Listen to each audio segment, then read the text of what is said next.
Fertilizers I actually use in my own yard, and why. All right, starting off with Biotone. Why would you use Biotone? You use this when you are first planting your little plants. It has fertilizer in it, but it also has things in it that helps with the microbiome of the soil, which is so important.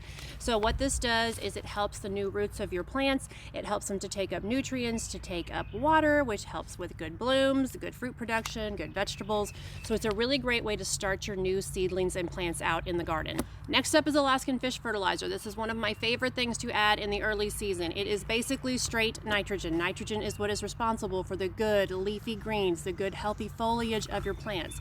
So I will put this on every 2 to 3 weeks in the early season until my blooms really start to come out, and then I back off of this. You need nitrogen all year long, but you don't need high nitrogen. And if you give too much nitrogen all year long, it can actually reduce the amount of blooms and vegetables that your plants will put off. So use a lot of this in the early parts, but I wouldn't heavily apply this during the season once your plants are producing. Now everything after that is up to you. There are synthetic fertilizers. I made a video on that. I do not use synthetic fertilizers a lot in my garden. I really use organic fertilizers, and usually I use Espoma. This is Plant Tone, this is Garden Tone, this is Rose Tone. What I really like about their brand is they have a specific fertilizer for whatever you are growing. So when the heck do you put these on? All right, when I use Biotone, which is the first one I showed you for the plants when you're brand new, I will put this on about 6 to 8 weeks afterwards if I'm going to use it.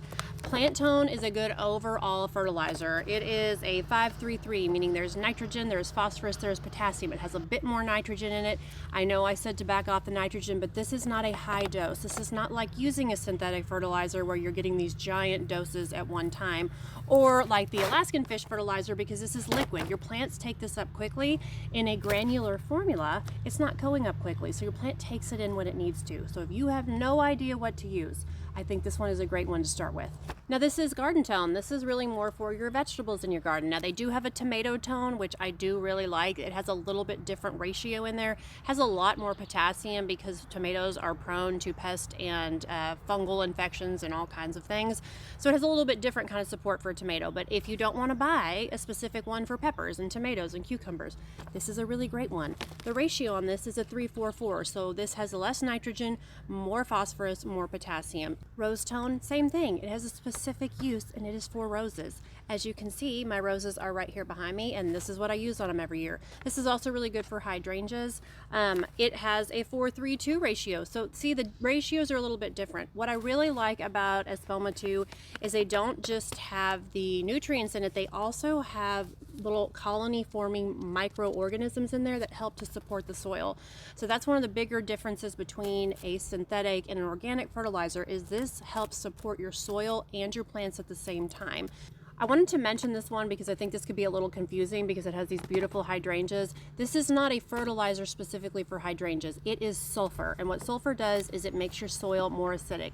And when you have more acidic soil, if I put this around my hydrangeas, I'm trying to get this color, a deeper color, out of the blooms. There are other things that really like acidic soil, blueberries being probably the #1 that comes to mind.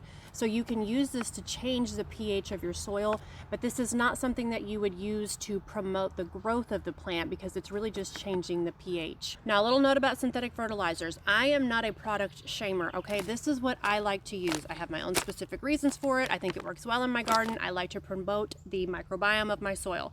However, Martha Stewart uses Miracle-Gro, okay? So if you think that you know more than Martha Stewart, then be my guest. But I am not here to tell you what you have to use. I just think that you should understand the difference, and then you choose what you like.